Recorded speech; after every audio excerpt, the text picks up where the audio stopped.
My fond memories of Dee Monce date back 50 years to the first time I was invited to the Monce family home for strawberry pie. I'd never tried strawberry pie. I grew up in a strawberry shortcake family, so strawberry pie was a novelty to me. But as soon as I spied that glorious mountain of glazed strawberries cradled in a perfect pie crust, I knew this was no ordinary strawberry pie. This was a Dee Monce strawberry pie. A pie that could grace the cover of Women's Day magazine just as easily as I could see Dee on the cover of that magazine herself. A joy for life that radiated in the air around her wherever she went. Dee looked just as lovely dressed in a vintage Victorian high tea gown as she did in a pair of jeans, replete with scarf, leather jacket, and a stylish clutch. You might have noticed that Dee never took a bad picture. It's not surprising. Dee was a Kodak girl, a model for Kodak film. She was camera ready. This beautiful woman who was always so happy to see you.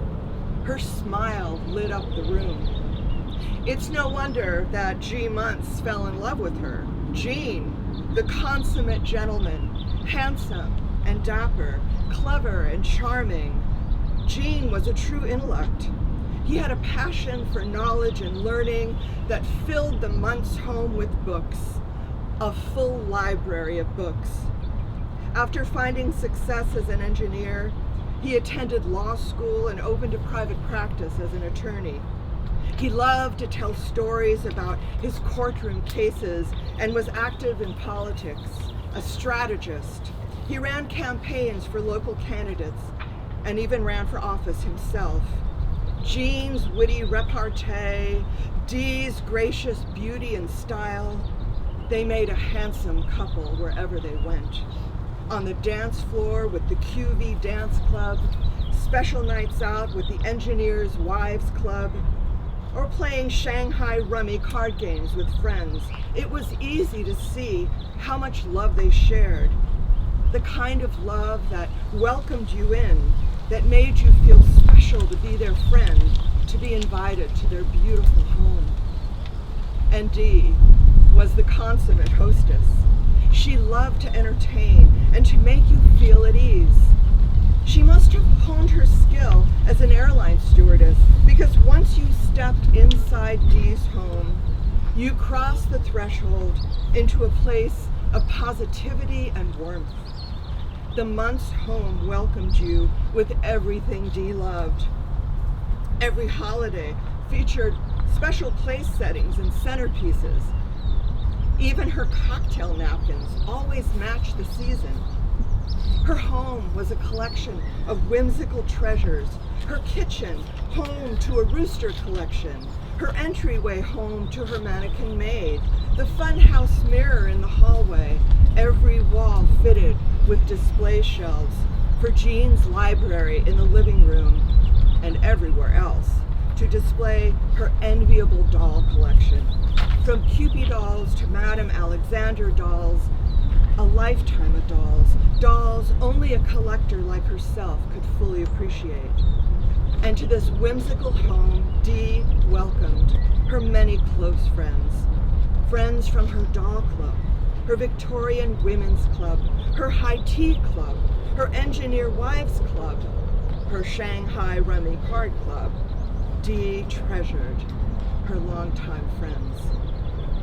And yet, the most meaningful treasure was what Dee shared of herself with her friends. I mentioned that Dee was beautiful inside and out. Dee never uttered a negative word about anyone. When she encountered a challenge in her life, she was always able to find something to be genuinely grateful for. Her indomitable spirit, her insistence on focusing on the good, was a healing force, not only in her life, but in the lives of everyone who witnessed her resilient spirit. The last time I saw her at Christmas, I remember asking about a health concern, and she quickly replied, "Oh, it could have been so much worse," then flashed her gorgeous smile and cleared the air of all but thoughts of well-being. Beneath that beautiful smile, Dee possessed a strength of character, a persistence of attitude, and a joyful spirit that is not only rare, but instructive. We lost Dee so suddenly, it still feels hard to accept. She was so full of life, and then she was gone. Yet I think that's how Dee would have wanted her journey to unfold, to live a full and happy life, to maintain her independence, her autonomy, her well-being, and then to simply step across that inevitable threshold. I imagine that she is with us now, glad to see everyone, so appreciative that we've gathered together to remember her, to honor her life, as we place her to rest with Jean, the love of her life, and she, the love of his life. And I believe with all my heart that she would want us to hold her memory in our hearts as a reminder to be grateful for all of the good that we already have, to appreciate each other, to treasure each other, and to remember that life is a precious journey made all the more meaningful when shared with those we love.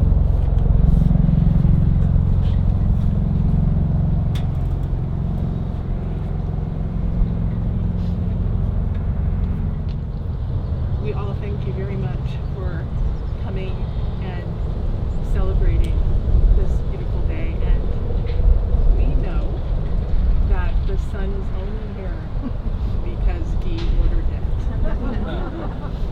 And so with that, I will say not goodbye, but hello to new family, to the tea club, the Victorian ladies that are here today, and to the dog club. I do want to just leave you because I know my mom would love this. She would say that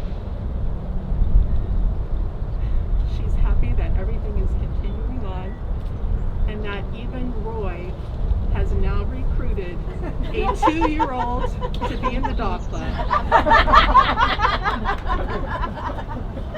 So thank you very much, Dr. Wong. I do want to just say that Dr. Wong helped my mom years ago with pure acupuncture. My mom, many of you didn't know this, but my mom crawled and she had to come and stay with us in LA because she couldn't walk. And Dr. Wong treated her. And you all know that my mom had no back problem.